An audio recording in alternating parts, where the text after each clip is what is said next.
essentiellement dans le secteur brassicole. En 2001, 2 employés de l'entreprise, Dario et Massimo Vergnasco, qui sont frères, ont décidé de reprendre les rênes de la société et de la développer. Nous avons ensuite développé ces secteurs d'activité dans la chimie, la pétrochimie, le pharmaceutique, le secteur de l'énergie. Et une fois que nous avons continué à développer ces secteurs, encore une fois, au départ exclusivement au niveau de la tuyauterie, nous sommes très rapidement rendus compte qu'il y avait des secteurs qui étaient liés, des activités qui étaient liées, qui étaient complètement intégrées. Nous avons mis au point un bureau d'études. Aujourd'hui, Verdon comporte plus de 30 ingénieurs qui sont des dessinateurs, des calculateurs, qui sont également des gens qui sont capables de pouvoir faire des plans en électricité, en instrumentation. Ça, pour nous, c'est extrêmement important de pouvoir faire ça. Verdon réalise des projets industriels de l'étude à la mise en place sur site et en assure ensuite la maintenance. Chaudronnerie, construction métallique, équipements industriels spécifiques pour les secteurs agroalimentaire, pharmaceutique, cosmétique et électronique, climatisation et réfrigération industrielle, équipements sanitaires et traitement des eaux, électricité, automation, sont autant de développements que l'entreprise courcelloise a connus depuis 2001. Employant principalement de la main-d'œuvre locale et profondément attachés à leurs racines, les frères Vergnasco ont déjà réussi un pari dont bien des chefs d'entreprise rêvent. Verdon occupe en effet en moyenne 350 personnes contre 85 en 2001 et le chiffre d'affaires a été multiplié par 5 en 13 ans pour atteindre les 40 millions.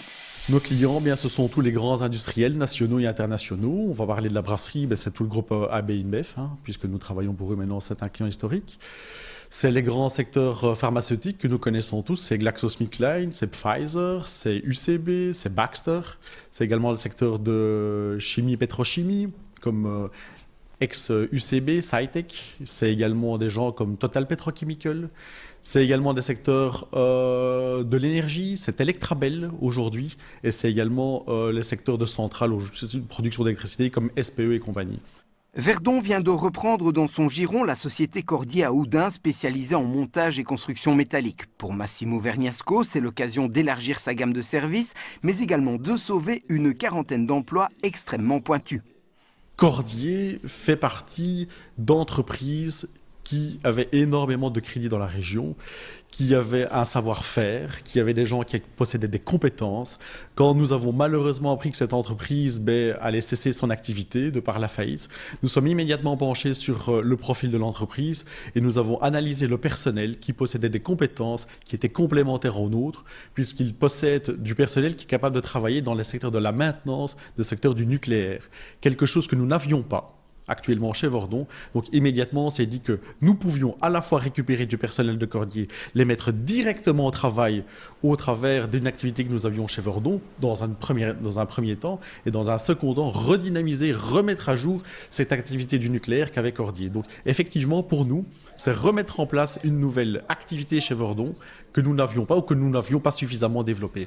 De quoi sans doute permettre à Verdon de grandir encore un peu plus, elle qui exporte déjà ses produits et son savoir-faire en Europe, au Moyen-Orient et en Afrique. Elle possède aussi 2 filiales, une en France près de Lens qui occupe une quarantaine de personnes, une deuxième en Algérie où ils sont une dizaine.